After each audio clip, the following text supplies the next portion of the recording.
Good morning बच्चों। आज की क्लास में हम लोग बातचीत करने वाले हैं एनसीईआरटी एक्टिविटी सीरीज के बारे में। एनसीईआरटी की एक्टिविटी सीरीज आपकी स्टार्ट हो चुकी थी। इसके पहले के लेक्चर्स में हमने फर्स्ट और सेकंड चैप्टर की एनसीईआरटी एक्टिविटी सीरीज आपके साथ डिस्कस कर ली थी। आज की इस क्लास में हम कुछ और बात करेंगे और वो बात हमारी क्या होगी, जरा ध्यान से सुनिएगा। जो अगली बात हमारी होगी वो बात जरा गौर से सुनिएगा। आज की क्लास में हम चैप्टर 3 यानी कि मेटल्स एंड नॉन मेटल, यानी कि जो अगला चैप्टर 3 है आपका बेटा, मेटल एंड नॉन मेटल, इसके एक्टिविटी सीरीज के बारे में डिस्कशन करेंगे। टोटल 14 to 15 एक्टिविटी यहाँ पर भी है, लेकिन हमें यहाँ डिस्कस करना है कि उन 14-15 एक्टिविटी में से कौन सी एक्टिविटी ज़्यादा अच्छी है और किस एक्टिविटी पर बेस्ड क्वेश्चन सीबीएसई बोर्ड में बनाए जा सकते हैं। तो जो एक्टिविटी आपके लिए बेहद इंपॉर्टेंट होगी उसी एक्टिविटी की बात आज की क्लास में हम करेंगे। बाकी की एक्टिविटीज पर कोई विचार नहीं होगा। कोशिश हमारी यही रहेगी कि हम जल्द से जल्द से कंप्लीट करा करके आपके जहां तक एक्टिविटी पर बेस्ड क्वेश्चंस के सॉल्यूशन जरूर पहुंचाएं। आइए स्टार्ट करते हैं ये एक्टिविटी हमारी जो आज की क्लास में हमें पढ़नी है। जैसा कि आप देख रहे हैं ये आपका चैप्टर 3 है। चैप्टर 3 हमारा metals and non metal. Metals and non metal शायद आपको स्क्रीन पर क्लियर दिखाई दे रहा होगा। अगर कोई प्रॉब्लम हो रही हो तो आप अपने पास बुक ओपन कर लीजिए और इस एक्टिविटी 3.1 को जरा ध्यान से देखिए। एक्टिविटी 3.1 में एकदम बेसिक सी चीज आपको पढ़ाई जाएगी। 3.1 क्या कह रही है और क्या यह एक्टिविटी हमारे एग्जाम के पॉइंट ऑफ व्यू से इंपॉर्टेंट है या नहीं, क्या यह एक्टिविटी एग्जाम में पूछी जाएगी या नहीं। इस तरह के छोटे छोटे सवालों पर विचार करेंगे और इस एक्टिविटी पर बेस्ड कौन सा क्वेश्चन एग्जाम में आ सकता है इस पर भी हम आपसे बातचीत करेंगे। तो खूब ध्यान से सुनिए, खूब ध्यान से समझने का भी प्रयास करिएगा। एक्टिविटी 3.1 उम्मीद करता हूं कि आपको स्क्रीन पर क्लियर होगी। अगर नहीं क्लियर है तो आप बुक जरूर ओपन कर लीजिए। एक्टिविटी 3.1 में बेटा बहुत स्मॉल सी बात बताई गई कि आपको आयरन, कॉपर, एल्युमिनियम और मैग्नीशियम के सैंपल लेने। इन सैंपल में कहा गया कि इसकी सरफेस को आप क्या करिए, रब कर दीजिए, साफ कर दीजिए और साफ करने के बाद सैंड पेपर से रब करने के बाद इसके अपीयरेंस के बेसिस पर बताइए कि क्या यह मेटल है या नॉन मेटल है। जैसा कि आप जानते हैं कि मेटल का कलर ग्रे होता है, ठीक है, शाइनिंग सरफेस उसकी होती है, तो इसलिए उसके अंदर मेटेलिक लस्टर भी होगा। तो ये सारी प्रॉपर्टी अगर इन सब में पाई जा रही है तो ये मेटल है। अगर इनमें से किसी के अंदर ये प्रॉपर्टी नहीं है तो वह नॉन मेटल है। बहरहाल आपके बोर्ड एग्जाम में, सीबीएसई बोर्ड में इस एक्टिविटी पर बेस्ड क्वेश्चन नहीं आएगा। आपको अपीयरेंस के बेसिस पर चेक करने के लिए मेटल और नॉन मेटल नहीं दिया जाएगा। फिर भी आप जानते रहिए कि आयरन, कॉपर, एल्युमिनियम और मैग्नीशियम ये चारों मेटल की ही कंडीशन में आते हैं, ये नॉन मेटल की कंडीशन में नहीं है। एक्टिविटी 3.2 की तरफ मूव करते हैं। एक्टिविटी 3.2 क्या कहती है कि small pieces of iron, copper, aluminium and magnesium. आपको क्या करना है, आयरन, कॉपर, एल्युमिनियम, मैग्नीशियम के छोटे छोटे पीसेस ले लेने हैं। अब कहा गया try to cut these metals with a sharp knife. कहा गया कि आप क्या करेंगे, एक चाकू ले लीजिए जो धारदार हो, उससे आप उस मेटल को कट करने का प्रयास करिए। तो आप जानते हैं metals are generally hard and rigid. आप कहते हैं इसके अंदर रिजिडिटी होती है, हार्डनेस होती है, तो वो किसी चाकू से कट नहीं सकता। यानी कि सॉफ्ट होता तो हम काट सकते थे ना, तो उसके अंदर सॉफ्टनेस नहीं है, इसलिए हम उसे किसी चाकू से कट नहीं कर पाएंगे। तो ये बात मेटल के अंदर एक्टिविटी 3.2 का पहला पार्ट हो गया। कहा गया कि उसमें से जो सोडियम मेटल होता है, यानी सोडियम और पोटेशियम दो ऐसे मेटल होते हैं जो बेटा सॉफ्ट होते हैं, उनको हम आसानी से नाइफ से कट कर सकते हैं, चाकू से कट कर सकते हैं। बाकी मेटल्स हम चाकू से कट नहीं कर पाएंगे क्योंकि उनके अंदर रिजिडिटी, हार्डनेस, ये सब चीजें प्रॉपर्टी पाई जाती हैं, इसकी वजह से हम उसे आसानी से कट नहीं कर पाएंगे। नेक्स्ट एक्टिविटी 3.3 की तरफ मूव करते हैं। सेम टू सेम सैंपल हमारे पास मौजूद है, iron, zinc, lead and copper. ये चार सैंपल फिर से हमने ले लिया। इस सैंपल के दौरान ये कहा गया कि एक आयरन का आप छोटा सा ब्लॉक ले लीजिए और उसे हैमरिंग के अंतर्गत ले जाइए। यानी कि अगर आप इन सभी मेटल्स जो भी आपके सामने दिए गए हैं, इनका आप एक छोटा सा टुकड़ा लीजिए, उस टुकड़े को आप हैमरिंग का मतलब पीटना शुरू करिए। जब आप उसे पीटेंगे तो वो सीट में कन्वर्ट होने लगेगा। इसका मतलब जब आप हथौड़े से पीटेंगे तो पीटने पर वह सीट में कन्वर्ट होने लगता है। यह प्रॉपर्टी एक्टिविटी 3.3 में बताई गई। इसका मतलब कि मेटल के अंदर मैलेबिलिटी होती है। अगर ये चार आपको सैंपल दिए गए, इन चारों सैंपल में से जो पीटने पर सीट में कन्वर्ट हो जाएगा वो मेटल है। इसका मतलब ये हुआ कि मैलेबिलिटी जो एक फिजिकल प्रॉपर्टी है मेटल की, उसके बेसिस पर हम क्या कर सकते हैं, इसे क्लासीफाई कर सकते हैं, समझ सकते हैं, बता सकते हैं इसके बारे में। Next question activity 3.4। List the metals whose wires you have seen in daily life. आपको ऐसे मेटल्स का नाम बताना है जिनके आप वायर देखे हो, जैसे एल्युमिनियम का वायर घरों में यूज होता है, कॉपर का वायर घरों में यूज होता है। आप देखिए एल्युमिनियम के वायर ही कनेक्शन देने के लिए खंभे पर हमारे पोल्स पर जो लगे होते हैं वो बेटा एल्युमिनियम के वायर होते हैं। हमारी जो इंटरनल वायरिंग होती है घरों के अंदर वो कॉपर की वायरिंग होती है, तो कॉपर के वायर क्या होते हैं, बड़े महंगे आते हैं, ठीक है। तो कॉपर की वायरिंग होती है, तो कॉपर, एल्युमिनियम, सिल्वर की वायरिंग भी होती है, सिल्वर के भी तार बनाए जाते हैं। इसका यूज कहाँ पर करते हैं, जो सनलाइट से हम इलेक्ट्रिसिटी जनरेट करने की बात करते हैं, यानी कि आप ये कह सकते हो सोलर पैनल्स के अंतर्गत, सोलर सेल्स के अंदर क्या होता है, यह सिल्वर वायर का उपयोग किया जाता है। गोल्ड के भी वायर बनाए जा सकते हैं, और गोल्ड हमारा क्या है, सबसे ज्यादा डक्टाइल मेटल कहलाता है, यानी इसके अंदर डक्टिलिटी ज्यादा है, इसको हम पीट करके सीट में कन्वर्ट कर सकते हैं। और आप जानते हैं यहां लिखा गया है कि एक वायर से, यानी कि अगर हम 1 ग्राम सोने को लेते हैं तो ऐसी सिचुएशन में हम 2 किलोमीटर लंबी तार बना सकते हैं। ऐसी इसके अंदर डक्टिलिटी प्रॉपर्टी पाई जाती है। डक्टाइल है, मैलेबल है। डक्टाइल होने का मतलब आपको मालूम होगा कि हम इसे खींचकर वायर बना सकते हैं। मैलेबिलिटी मतलब पीट कर सीट में कन्वर्ट कर देना।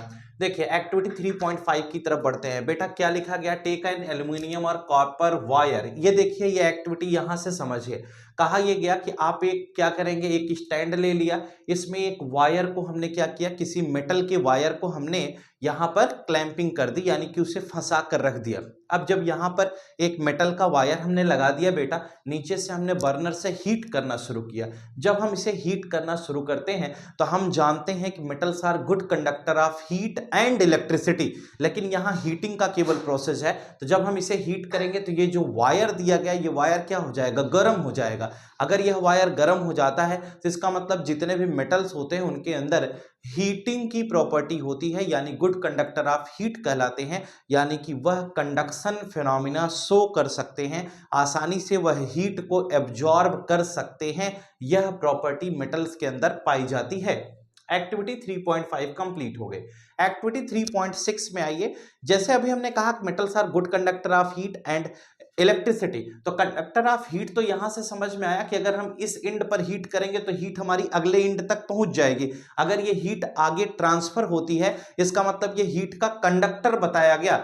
ये ऐसे क्वेश्चंस कहां आएंगे, केस बेस्ड स्टडी में क्वेश्चंस पूछे जा सकते हैं, इन सब का उपयोग किया जा सकता है, तो थोड़ा सा ध्यान रखें। एक्टिविटी 3.6 एक ऐसा सेटअप है जिस सेटअप के अंतर्गत बेटा आप ध्यान से समझे तो यहां पर बताया गया कि metals are good conductor of electricity. आप देख पा रहे हैं यहां पर इस पूरी एक्टिविटी के अंतर्गत ये बताया गया कि हमने यहां से ए और बी दो इंड इसके कनेक्ट किए। अब कहा यह जा रहा है कि अगर हम इसमें स्विच लगा दिया, यहां बल्ब लगा दिया, यहां बैटरी ले लिया, हम कहते हैं इसको अगर हम कनेक्ट करते हैं, ध्यान से समझिएगा, इसका मतलब कहा यह जा रहा है कि ए और बी दो टर्मिनल्स हैं। देखिए setup and electric circuit as shown in fig 3.2, यानी कि जैसा 3.2 में बताया गया ऐसा एक सेटअप बनाइए। Place the metal to be tested in the circuit between terminal A and B.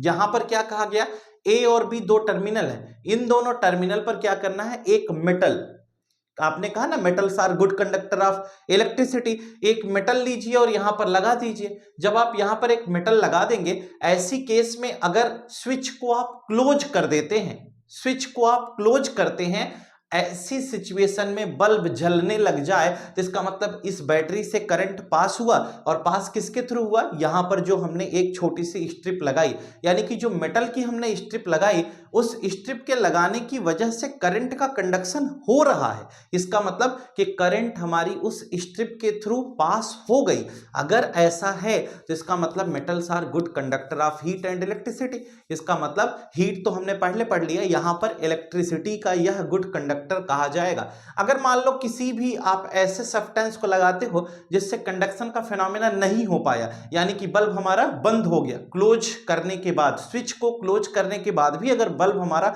नहीं जल रहा है, बुझ जा रहा है, इसका मतलब यह आपका बैड कंडक्टर है, यानी कि इसमें कंडक्शन नहीं होता। ये कुछ मेटल की प्रॉपर्टी थी। एक्टिविटी 3.7 क्या कहती, एक्टिविटी 3.7 नॉन मेटल के बेसिस पर है। अभी तक जो हम 3.6 तक की एक्टिविटी पढ़ रहे थे, 3.6 तक की एक्टिविटी सिर्फ व सिर्फ यह बात बता रही थी कि मेटल कंडक्शन शो करता है, मेटल मैलेबल है, मेटल डक्टाइल है, मेटल के अंदर मैलेबिलिटी होती है, हैमरिंग पर वो फैल सकता है, वायर में कन्वर्ट हो सकता है। ये सब कुछ फिजिकल प्रॉपर्टी पर बात हो रही थी। एक्टिविटी 3.7 जो है ये नॉन मेटल्स के रिस्पेक्ट में। यहां पर हमने कुछ कार्बन के सैंपल लिए। कार्बन के सैंपल में आपको पता है allotropes of carbon, diamond, graphite, buckminster, fullerene आपने पढ़ा था। तो हमने क्या किया, यहां पर एक सैंपल लिया, सैंपल में कोल और ग्रेफाइट लिया, सल्फर एंड आयोडीन। कार्बन के सैंपल में हमने कार्बन का सैंपल के रूप में लिया तो कोल और ग्रेफाइट ले लिया, और सल्फर और आयोडीन दो और हमने नॉन मेटल कंसीडर किए। Carry out the activities 3.1 to 3.4 and 3.6 with these non-metals and record your observation। अब आपको 3.1 से 3.4 एंड 3.6 जो एक्टिविटी आपने वहां की वही एक्टिविटी आपको यहां करके देखनी है। पहला एक्टिविटी 3.1 से 3.4 की जो बात की गई उसमें आपको देखना है, और साथ साथ 3.6 पर देखना है, और ये देखना है कि ये जो नॉन मेटल्स की एक्टिविटी है वो कैसे है और क्या वर्क कर रही है। तो आपको एक एलिमेंट लेना है, जैसे आपने कार्बन का कोल या ग्रेफाइट में से कोई भी ले लिया, उसका सिंबल यहां लिख देंगे। अब कहा गया कि टाइप ऑफ सरफेस, उसकी हार्डनेस क्या है, उसमें मैलेबिलिटी है कि नहीं, डक्टिलिटी है कि नहीं, क्या वह करंट को कंडक्ट करता है, क्या वह सोनोरस प्रॉपर्टी शो करता है। अगर ऐसा है तो आप ये सारी बातें किसी एक एलिमेंट के लिए लिखिए। जैसे आपने सल्फर लिया, सल्फर का सिंबल एस हो गया, उसकी सरफेस कैसी है, हार्ड होता है कि नहीं, मैलिएबल है कि नहीं, डक्टाइल है कि नहीं, इलेक्ट्रिसिटी कंडक्ट करता है कि नहीं, सोनोरस का मतलब उसके अंदर साउंड है कि नहीं। इस तरह से आप इसको क्या करेंगे, आइडेंटिफाई करेंगे और समझने का प्रयास करेंगे। एक्टिविटी 3.7 के बाद 3.8 की तरफ मूव करते हैं। 3.8 क्या कहती है जरा सुनिए। Take a magnesium ribbon and some sulphur powder, burn the magnesium ribbon, collect the ashes from formed and dissolve them in water. बहुत प्यारी सी बात बताई गई कि आप एक मैग्नीशियम की रिबन ले लीजिए। आपको पता है कि आपने एक्टिविटी 1 के रूप में पहले चैप्टर में यह एक केस पढ़ा हुआ है। हमने कहा कि मैग्नीशियम की रिबन लिया और सल्फर का पाउडर ले लिया, दोनों हम सेपरेट तरीके से लेते हैं, अलग अलग। मैग्नीशियम की जो रिबन हमारे पास है उसको हम क्या करेंगे, बर्न करेंगे, जलाएंगे। जब उस मैग्नीशियम की रिबन को हम जलाएंगे तो ऐसी सिचुएशन में collect the ashes formed and dissolve them in water, यानी उससे जो राख बन रही है, वो जो राख बनेगी उस राख को आप क्या करिए, कलेक्ट करिए, इकट्ठा कर लीजिए। इकट्ठा करने के बाद उसे पानी में, वाटर के अंदर उसे डिजोल्व कर दीजिए। अच्छा, जब मैग्नीशियम को आप बर्न करोगे ऑक्सीजन की प्रेजेंस में तो मैग्नीशियम ऑक्साइड बन जाएगा, और मैग्नीशियम ऑक्साइड को जब हम पानी में डिजोल्व करेंगे तो मैग्नीशियम हाइड्रोक्साइड बन जाएगा, और मैग्नीशियम हाइड्रोक्साइड हमने कंसीडर किया। दूसरी केस में हमें सल्फर लेना है, तो सल्फर को बर्न करेंगे बेटा तो SO2 बनाएगा, और SO2 को जब H2O में डिजोल्व करेंगे तो H2SO3 बनाएगा, यानी सल्फ्यूरस एसिड, सल्फ्यूरस एसिड। अब कहा गया इन दोनों को आप क्या करेंगे, ये चेक करना है कि एसिडिक है या बेसिक है। अब जैसे मैग्नीशियम हाइड्रोक्साइड का जो सॉल्यूशन बना, यानी कि आपने सबसे पहले मैग्नीशियम की रिबन ली, उसको बर्न किया, जलाया, मैग्नीशियम ऑक्साइड बना, उसको आपने पानी में मिलाया, राख जो बनी वो मैग्नीशियम ऑक्साइड है, पानी में मिलाया तो मैग्नीशियम हाइड्रोक्साइड हो गया। मैग्नीशियम हाइड्रोक्साइड एक बेस है, उसमें जब रेड लिटमस डालेंगे तो वो क्या हो जाएगा, ब्लू कलर का हो जाएगा। और दूसरा सल्फर पाउडर लिया, ऑक्सीजन की प्रेजेंस में बर्न किया, SO2 बना, H2O में मिलाया, H2SO3 पाया, उसमें जब ब्लू लिटमस डालेंगे तो वो कैसा हो जाएगा, वह रेड हो जाएगा। इसका मतलब वह एसिडिक प्रॉपर्टी शो करेगा। कुल मिलाकर हमें समझ में आ रहा है कि अगर हम ब्लू या रेड लिटमस पेपर के साथ कहीं पर ऐसा ट्रीटमेंट करते हैं तो रिजल्ट हमारा पॉजिटिव आने वाला है। अब हम इसके और आगे चलेंगे और एक केस और देखते हैं, यानी कि केमिकल प्रॉपर्टी ऑफ मेटल। अगला क्वेश्चन है केमिकल प्रॉपर्टी। यहां पर और अच्छे केसेस मिलेंगे आपको पढ़ने के लिए।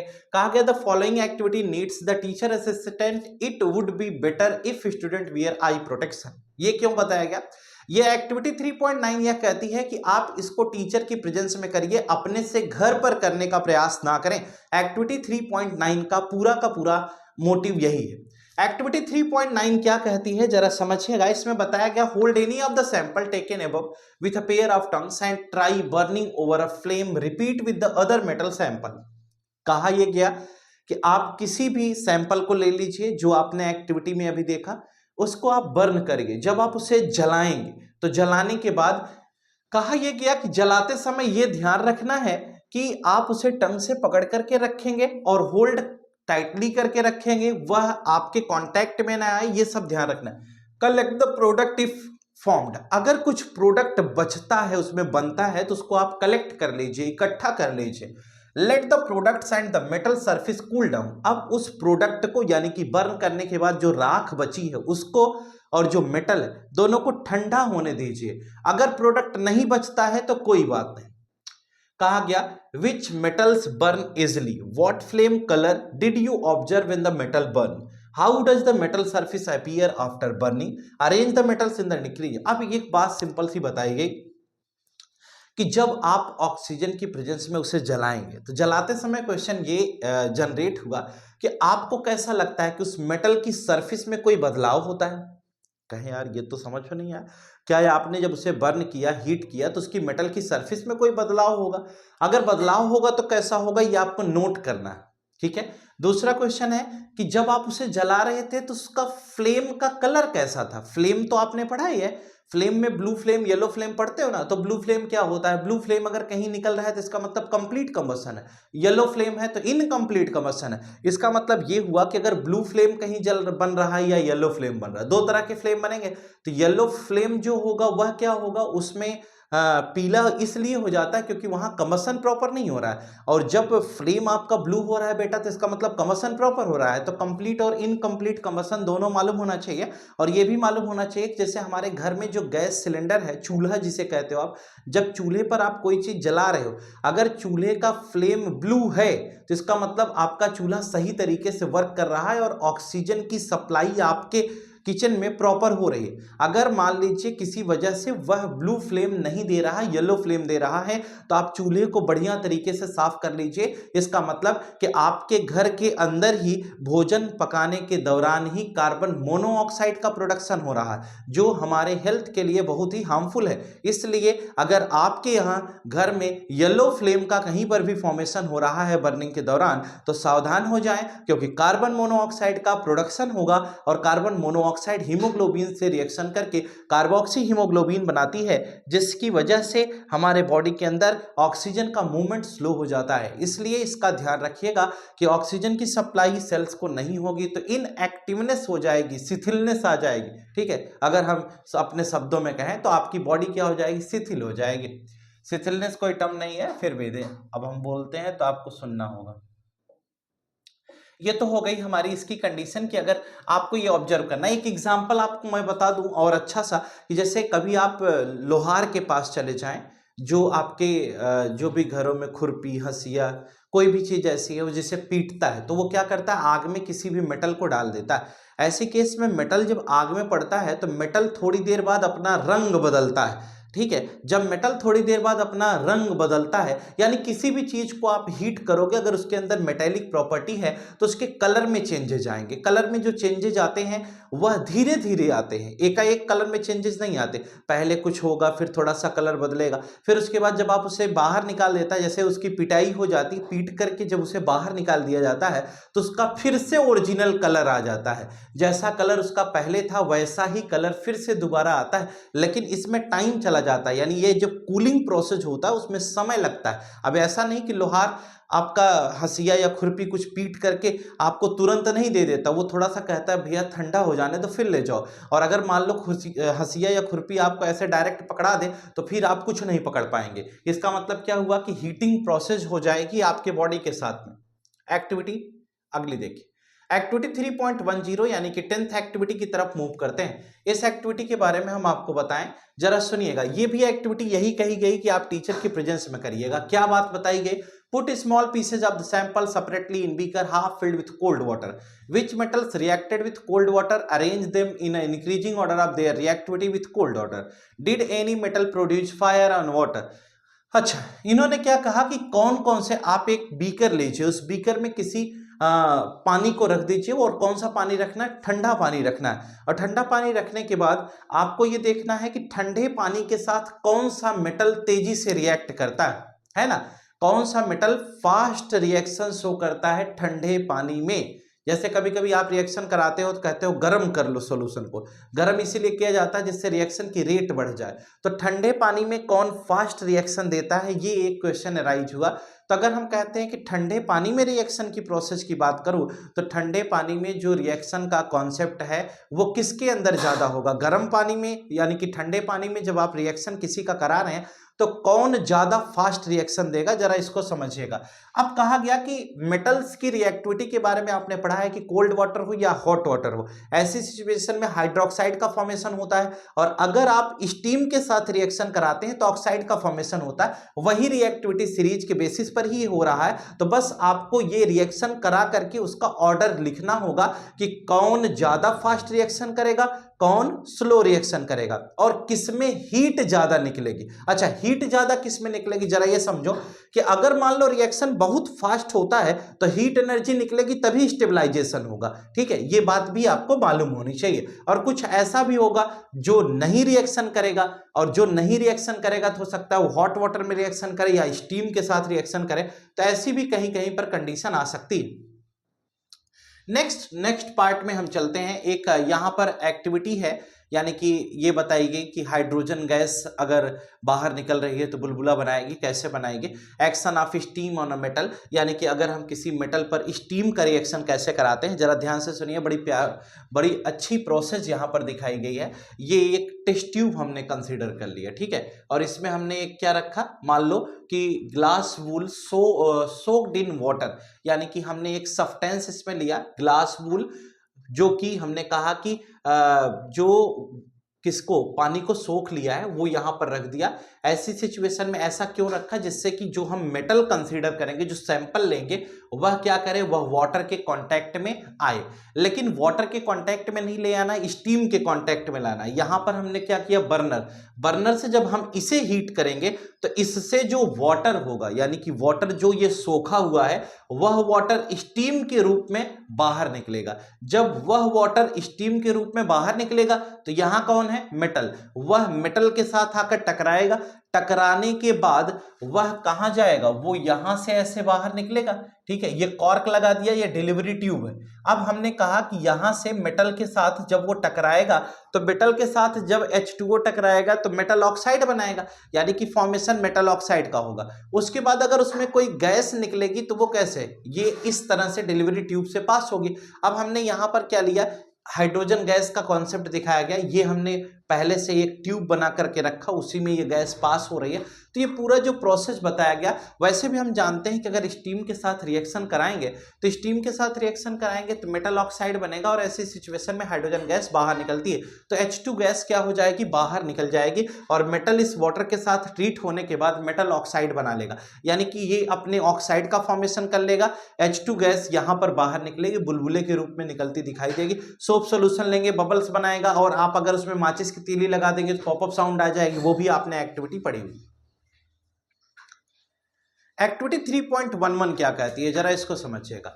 कहा यह गया, put the sample separately in test tube containing dilute hydrochloric acid, suspend thermometer in the test tube so that there bubbles are dipped in the acid, observe the rate of formation of bubbles carefully, which metal reacted aggressively with dilute HCl, which metal did you record the highest temperature. अच्छा, 2-3 cases इन्होंने कहा कि आप अलग अलग metal ले लीजिए, ठीक है, उसको आप क्या करिए, आप एसिड में डालिए। अब एसिड में जब आप उसे डिप करते हैं तो कौन फास्ट रिएक्शन देगा, कौन स्लो रिएक्शन देगा, ये एक बड़ा क्वेश्चन था।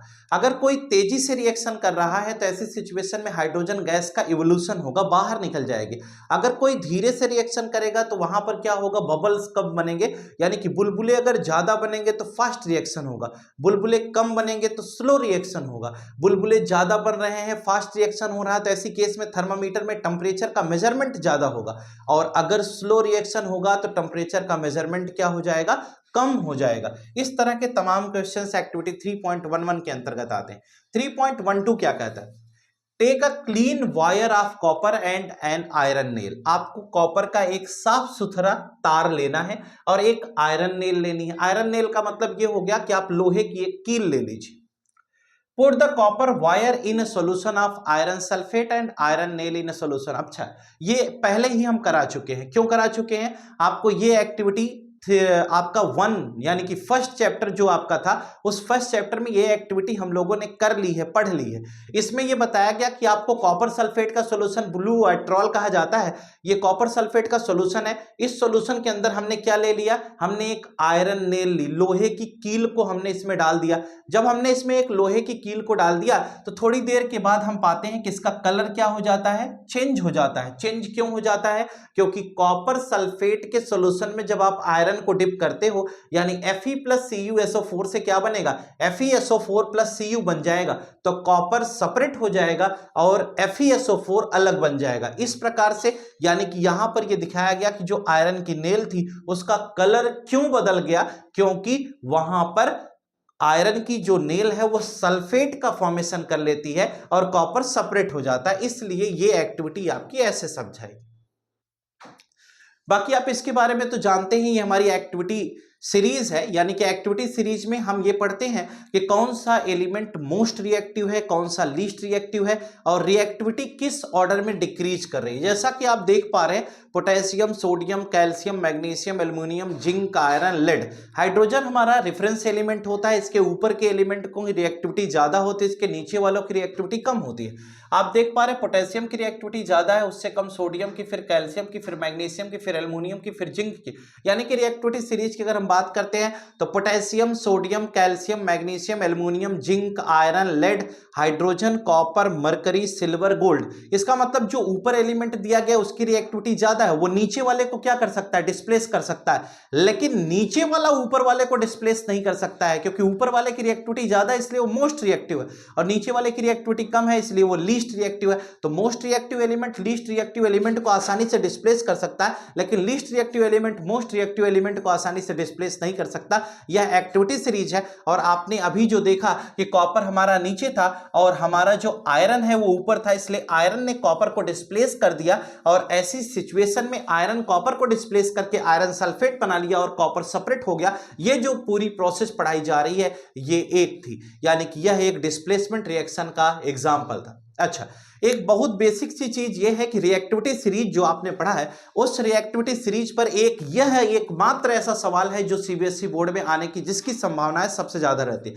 यह एक ऐसा क्वेश्चन है, यह क्वेश्चन कई बार आया भी, क्यों, क्योंकि यह एकमात्र ऐसा सवाल है। यह आएगा भी, क्यों आएगा, क्योंकि यहां पर कंफ्यूजन क्रिएट हो जाता है, बच्चा कंफ्यूज हो जाता है कि इसको सॉल्व कैसे करें।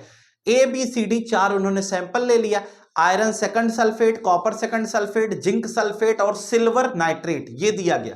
अब जो मेटल ए है बेटा वो आयरन सेकंड सल्फेट से जब रिएक्शन करेगा तो यहां पर नो रिएक्शन है। इसका मतलब कि जो मेटल ए है उसकी रिएक्टिविटी आयरन से कम है, यानी कि रिएक्टिविटी सीरीज में ए मेटल आयरन के नीचे है।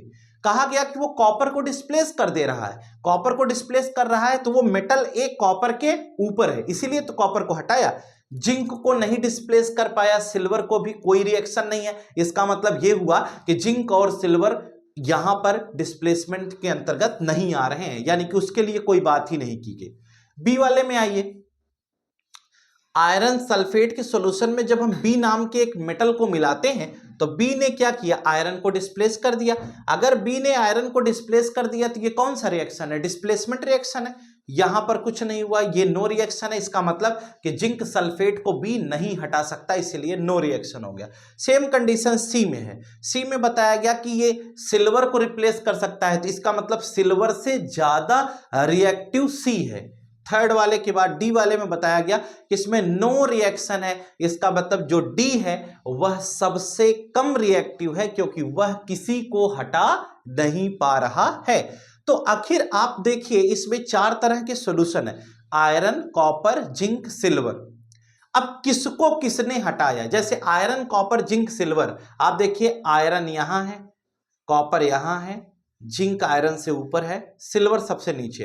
तो जो जिंक को हटा दिया होगा वो सबसे ज्यादा रिएक्टिव है। जरा देखो, जिंक को कोई हटा पाया, नहीं हटा पाया, इसका मतलब जिंक से ज्यादा रिएक्टिव कोई नहीं है। सबसे ज्यादा रिएक्टिव कौन हो गया, जिंक हो गया।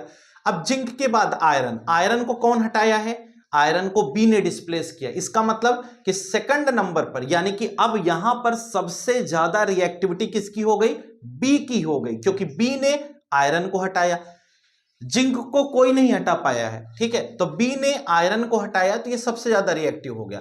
अब दूसरे नंबर पर हमारे पास कॉपर को कौन हटाया, ए ने हटाया, तो सेकंड नंबर पर रिएक्टिविटी सीरीज में कौन आएगा, ए आएगा। और थर्ड नंबर पर कौन आएगा, ये नो रिएक्शन, यानी कि सिल्वर नाइट्रेट वाला। देखिए सिल्वर नाइट्रेट को कोई नहीं, सी वाले में देख पा रहे हैं, तो सी ने सिल्वर नाइट्रेट को हटाया, एजी को हटाया। इसका मतलब कि सी की रिएक्टिविटी थर्ड नंबर पे आ गई। और डी में देखो तो डी सबसे लास्ट में हो जाएगा, क्योंकि वह किसी को नहीं हटा पाया। इसका मतलब सिल्वर से भी नीचे वह पाया जाएगा।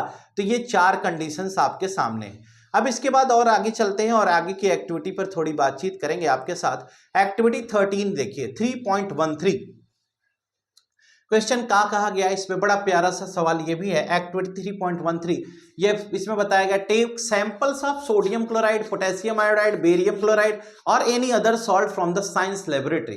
कहा गया ये कुछ ऐसे सॉल्ट दिए गए जिसको आप सैंपल के तौर पर कंसीडर करेंगे। What is the physical state of this salt. Generally क्या होता है कि अगर ये आयोनिक कंपाउंड है तो हम ये जानते हैं कि ionic compounds are generally solid in nature, यानी कि ये सॉलिड होते हैं, रिजिड होते हैं, स्ट्रांग होते हैं। What is the physical state of this salt, इनकी फिजिकल स्टेट क्या है, सॉलिड होगी। Take a small amount of a sample on a metal spatula and heat directly on the flame, repeat with some other sample.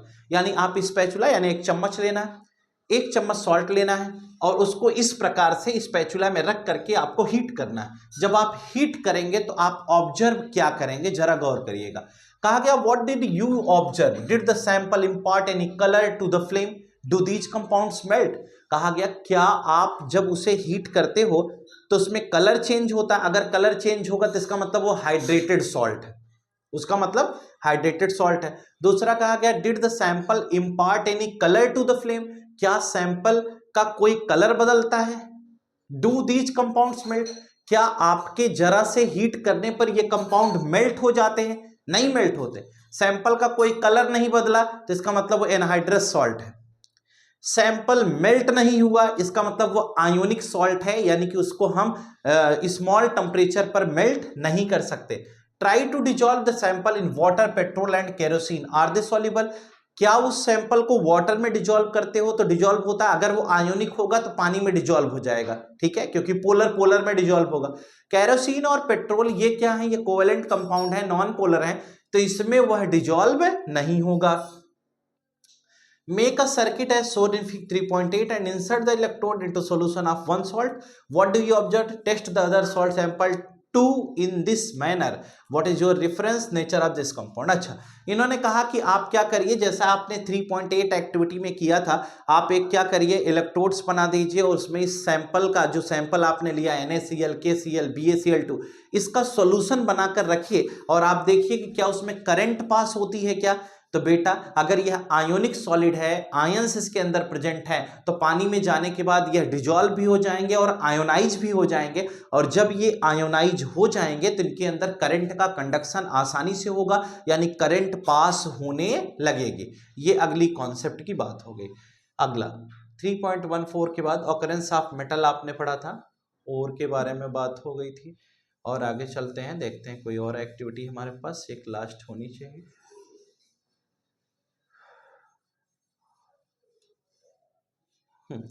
3.14 एक last activity corrosion पर based activity. Corrosion पर based activity क्या कहती है, जरा ध्यान से सुनिए। Take 3 test tube and place clean iron nails in each of them, लेवल them test tube A and B, C pour some water in a test tube A and cork it. कहा यह गया कि आप 3 टेस्ट ट्यूब ले लीजिए ए, B and सी। आप कहते हैं कि ए में आप थोड़ा सा वाटर डाल दीजिए और कॉर्क से उसे बंद कर दीजिए। Boil distilled water in test tube B, add about 1 ml of oil and cork it। कहा गया दूसरी टेस्ट ट्यूब में आप गर्म पानी उबाल कर भरिए और 1 ml यानी थोड़ा सा उसमें तेल डाल दीजिए और उसके बाद उसको बंद कर दीजिए, कॉर्क लगा दीजिए। Put some anhydrous calcium chloride in test tube C and cork it।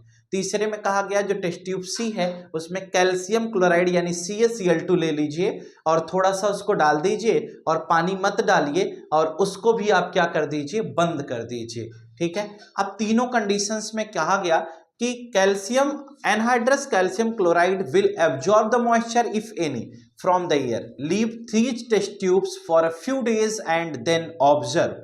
कहा गया कि आप इन तीनों टेस्ट ट्यूब को कुछ दिनों के लिए छोड़ दीजिए, छोड़ने के बाद फिर उसके बाद आप ऑब्जर्व करिएगा कि ये जो आयरन की नेल डाली गई, इसमें लोहे की जो कील पड़ी हुई है, इस पर क्या फर्क पड़ा। पहली case, anhydrous calcium chloride is a drying agent. Drying agent मतलब कि मॉइस्चर एब्जॉर्बर है, यानी कि इस ट्यूब में अगर कहीं पर कोई मॉइस्चर होगा, वाटर की ड्रॉपलेट्स भी अगर कहीं पर होंगी, तो उन वाटर की ड्रॉपलेट्स को ये क्या करेगा, आसानी से एब्जॉर्ब कर लेगा। और जब ये आसानी से एब्जॉर्ब कर लेगा तो ऐसी सिचुएशन में इसके अंदर रस्टिंग का फिनोमिना नहीं हो पाएगा। कहें हाँ यार। अब कहा गया कि अगर हम पानी को जो बॉइल्ड एयर लिए, यानी उबाला हुआ पानी लिए, उबाल इसलिए पानी को दिया गया था कि अगर उसके अंदर कोई एयर ट्रैप्ड हो तो वह एयर क्या हो जाए, बाहर चली जाए, इसीलिए पानी को उबाल करके हमने उपयोग में लिया। और दूसरा, तेल इसलिए हमने यहां पर लगा दिया, यानी कि एक बूंद जो तेल डाल दिया था उसका मेन मोटिव क्या था, उस तेल को डालने से फर्दर कॉर्क लगाते समय अगर कोई एयर इसके अंदर इंटर भी कर गई तो वह एयर इस वाटर में डिजॉल्व ना हो, इसलिए हमने इसमें तेल डाल दिया कि तेल एक लेयर का फॉर्मेशन कर देगा। तो ऐसी सिचुएशन में जो पानी बॉइल्ड है, जिसके अंदर एयर नहीं है, उसमें हम किसी प्रकार से कोई एयर इंटर नहीं कर पाएगी, और जब एयर इंटर नहीं करेगी तो कोरोजन की संभावनाएं कम हो जाएंगी।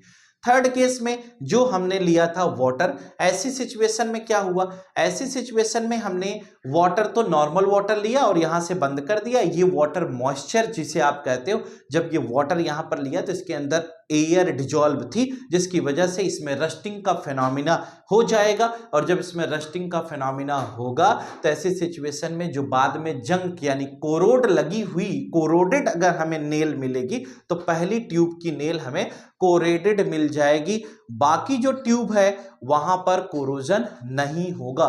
इसलिए हम फर्स्ट को कोरोडेड के अंतर्गत पढ़ेंगे, सेकंड और थर्ड में कोरोजन की संभावनाएं नहीं होंगी, क्योंकि वहां पर एयर नहीं है, एयर को हमने पहले ही बाहर निकाल दिया था। इसी प्रकार से आपकी ये एक्टिविटी की सीरीज का तीसरा चैप्टर आज का समाप्त होता है। यानी कि आप देख पाए होंगे एक्टिविटी सीरीज का ये थर्ड चैप्टर था, जहां पर हमने आपसे डिस्कस किया कि ओवरऑल हमारे सिलेबस में 14 to 15 एक्टिविटी हैं, और जो 14 to 15 एक्टिविटी थी उसको एक एक करके हमने आपको समझा दिया। मुझे उम्मीद है कि ये 14 to 15 एक्टिविटीज आपको समझ में आ जानी चाहिए। एक्टिविटी कई पार्ट में इस चैप्टर में थी, जरा गौर करिएगा वो पार्ट्स क्या क्या थे। एक्टिविटी के पार्ट्स की अगर हम बात करते हैं तो एक्टिविटी पहले मेटल की फिजिकल प्रॉपर्टी पर थी। 6 एक्टिविटी मेटल की फिजिकल प्रॉपर्टी पे थी, जहां से क्वेश्चंस के बनने की संभावनाएं कम है। उसके बाद की जो 4-5 एक्टिविटी थी वो नॉन मेटल की केमिकल प्रॉपर्टी पर थी, उसके बाद की जो एक्टिविटीज थी वो नॉन मेटल्स की फिजिकल प्रॉपर्टी पे थी। फिर उसके बाद केमिकल प्रॉपर्टी ऑफ मेटल और नॉन मेटल पर एक्टिविटी पढ़ने को मिली। उसके बाद फिर हमने कोरोजन पर एक लास्ट एक्टिविटी पढ़ के इस बात को खत्म करने का प्रयास किया। एक्टिविटी की यह सीरीज जो आपकी चल रही है, इसका तीसरा चैप्टर आज आपके सामने पढ़ाया जा चुका है। एक्टिविटी सीरीज का ये थर्ड चैप्टर मुझे उम्मीद है कि आपको अच्छा लगा होगा और समझ में आया होगा। अगर इस एक्टिविटी सीरीज का ये तीसरा चैप्टर आपके समझ में आ गया हो तो आप वीडियो को लाइक शेयर सब्सक्राइब करना ना भूलें।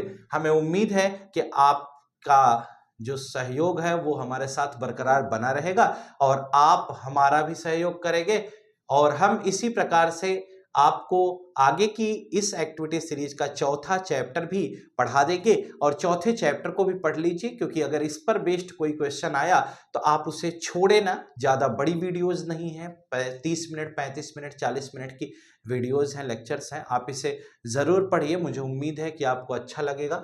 और सबसे खास बात यह है कि ये एक्टिविटी सीरीज बस एक चैप्टर की और बची हुई है। जैसे ही एक्टिविटी सीरीज बेटा आपकी ख़त्म हो जाएगी, उसके जस्ट बाद, उसके तुरंत बाद हम लोग स्टार्ट करेंगे।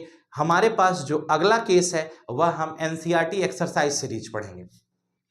यानी एनसीईआरटी की जितनी एक्सरसाइज के क्वेश्चंस है वो भी हम आपको करा देंगे, जिससे कि आपको किसी प्रकार की प्रॉब्लम्स ना हो।